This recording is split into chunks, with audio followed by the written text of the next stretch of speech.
BEd second year की complete series को आगे बढ़ाते हुए अब हम यूनिट 5 का अध्ययन करेंगे, जो कि इन्वायरमेंटल एजुकेशन है।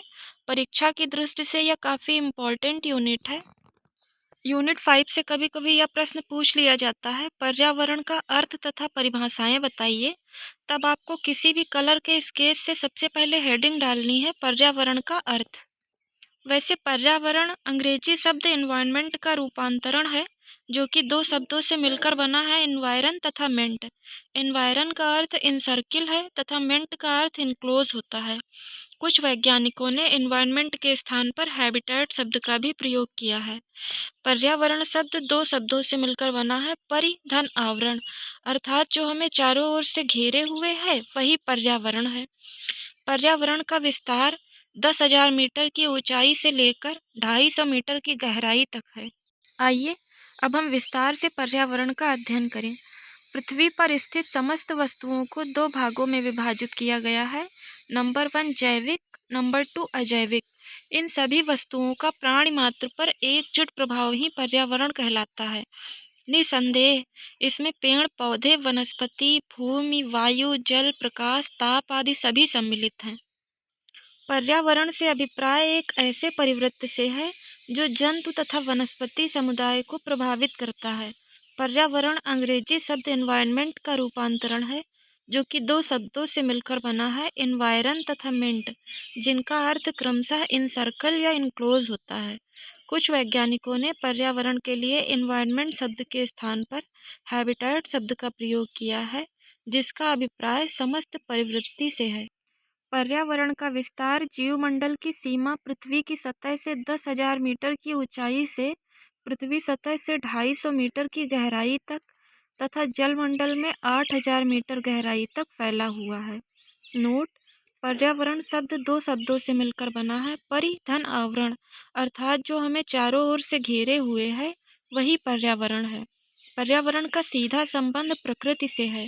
नगरीकरण, अर्बनाइजेशन तथा औद्योगिकीकरण, इंडस्ट्रियलाइजेशन के कारण पर्यावरण का अधिक से अधिक दोहन हो रहा है।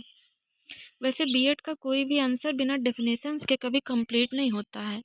अब हम सबसे पहले हेडिंग डालेंगे, पर्यावरण की परिभाषाएं। पर्यावरण की परिभाषाएं निम्नवत हैं। पर्यावरण की जो पहली परिभाषा है वह है सीसी पार्क के अनुसार। सीसी पार्क के अनुसार पर्यावरण का अर्थ उन दशाओं के योग से होता है जो मनुष्य को निश्चित समय में निश्चित स्थान पर आवृत्त करती हैं। पर्यावरण की दूसरी परिभाषा है ए गाउडी के अनुसार। ए गाउडी ने अपनी पुस्तक the nature of the environment में पृथ्वी के भौतिक घटकों को ही पर्यावरण की प्रतिनिधि माना है तथा उनके अनुसार पर्यावरण को प्रभावित करने में मनुष्य एक महत्वपूर्ण कारक है। पर्यावरण की जो तीसरी परिभाषा है वह है एजी टांसले के अनुसार। एजी टांसले ने अपनी पुस्तक प्रैक्टिकल प्लांट इकोलॉजी में बताया है कि प्रभावकारी दशाओं का वह संपूर्ण योग पर्यावरण कहलाता है जिसमें जीव जंतु रहते हैं। पर्यावरण की जो चौथी परिभाषा है वह है हर्शकोविट्ज़ के अनुसार। हर्शकोविट्ज़ के अनुसार उन समस्त बाहरी दशाओं तथा प्रभावों का योग जिसमें जीव रहते हैं वातावरण या पर्यावरण कहलाता है। अब हम विस्तार से पर्यावरण के विषय क्षेत्र का अध्ययन करेंगे। पर्यावरण का विषय क्षेत्र विस्तृत है। इसमें समस्त जीवमंडल के वृहद पारिस्थितिकी तंत्र से लेकर सूक्ष्म पारिस्थितिकी तंत्र तक का अध्ययन किया जाता है। पर्यावरण से संचालित विभिन्न जैव भू रासायनिक चक्रों द्वारा पर्यावरण के जैविक घटकों जीवन को स्वस्थ आधार प्रदान करते हैं। इन घटकों के परस्पर तथा पर्यावरण के साथ संबंधों के अध्ययन को पारिस्थितिकी विज्ञान कहते हैं। इन घटकों में जैविक घटक भौतिक घटकों की सहायता से आहार ऊर्जा का संचरण करते हैं। पर्यावरण के घटकों को इसमें महत्वपूर्ण स्थान दिया गया है, जिनका विवरण निम्न है। पर्यावरण अध्ययन के विस्तृत स्वरूप को ही पर्यावरण विज्ञान अथवा पारिस्थितिकी कहते हैं। पर्यावरण का क्षेत्र बहुत ही विस्तृत होता है। पारिस्थितिकी अध्ययन का प्रमुख उद्देश्य उन सिद्धांतों का प्रतिपादन करना है जिसमें विभिन्न प्रकार के समुदाय एवं अन्य घटक पाए जाते हैं। पारिस्थितिकी की गतिविधियां इतनी अधिक होती हैं कि उन्हें देखने में आश्चर्य सा होता है। अतः यह परम आवश्यक हो जाता है कि जीवों एवं पारिस्थितिकी के सिद्धांतों एवं उनकी सामान्य समस्याओं का अध्ययन करें।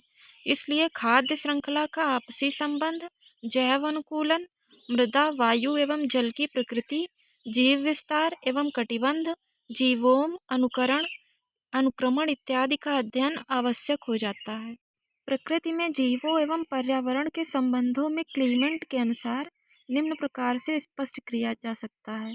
क्रिया जो कि आवास तथा जीव के बीच में होती है, अभिक्रिया जो कि जीव तथा भौतिक कारक के बीच में होती है, सहक्रिया जो कि जीव तथा जीव के बीच में होती है। अतः यह कहना अतिशयोक्ति नहीं है कि पारिस्थितिकी अंतर एक अनुशासनात्मक विज्ञान है जिसका क्षेत्र लगभग सभी विषयों एवं विज्ञानों से है। इस प्रकार पर्यावरण अथवा पारिस्थितिकी का क्षेत्र अत्यंत विस्तृत है तथा इसका सीमांकन करना अत्यंत दुष्कर है। आप एग्जाम में ज़्यादा मार्क्स पाने के लिए इम्पोर्टेंट पॉइंट्स को ब्लैक पेन से लिखकर अंडरलाइन कर सकते हैं या फैक्ट्स को हाईलाइट कर सकते हैं। If you like this video then please like, share and subscribe my channel. It's my humble request to all of you.